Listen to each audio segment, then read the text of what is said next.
My name is Neslyn Watson-Druee. I am so excited to be here today. Today is the launch of Leadership and the rollout of 111 leadership academies across the world. We are here to celebrate a new kind of leadership to create a legacy and a difference in the world. My name is Simon Walker and I'm the Director General of the Institute of Directors, and I'm welcoming people here today. Welcome to the IOD, which specialises in producing leaders. I'm delighted you're here today. Thank you. Well, what brought me here was Neslyn, and I'm very pleased to be supporting the launch of her Leadership in the Future activities. Well, it's about having focus, being clear about what you want to do, having a good plan for how you're going to execute that, and just whatever you're doing, absolutely believe in it more than life itself and have the passion to drive it through. And just think of a world that we could live in, or a country we could live in, where no young person goes on benefit and gets to rely on it. And for me, this is the leadership of innovation. Much is said about poverty in this country, but in this country we have a poverty of hope, we have a poverty of aspiration, we have a poverty of inspiration, and my goodness me, we have a poverty of determination. The strapline is know yourself, be yourself, authentic, being authentic with skill, be yourself with skill, and look after yourself. And that last look after yourself is a bit that many leaders say, oh, that's a good point. I've not really been very good at that. But without your physical and emotional resilience as a leader, you are pretty lost. I think we've got a new generation of young men and women who are values driven, who they want a quality of life, they want an economic future, but they also want to know that the organizations, the businesses that they work for are contributing more than just making money.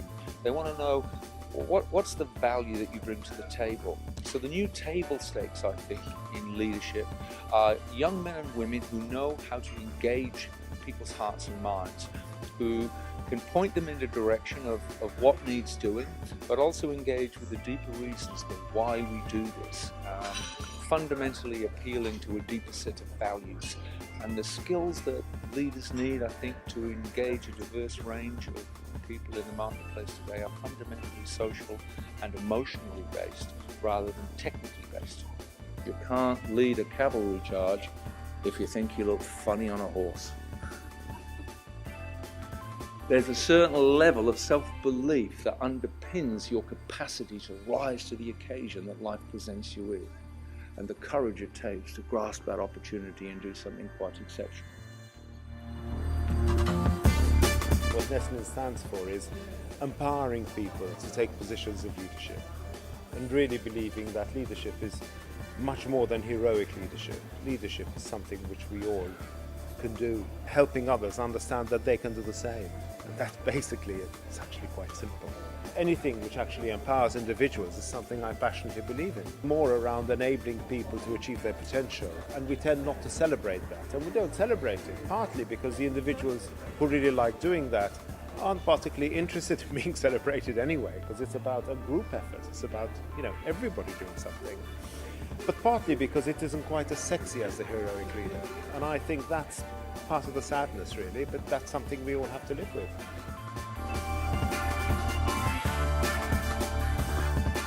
Leadership for me is about saying you matter, and because you matter, I want the very best for you. What I do is supporting others to really connect with what they're passionate about. What is it that drives them? What is it that matters? And why does it matter? And if it matters, then do something about it.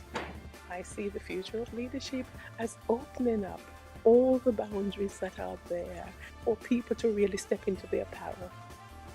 As easy as that.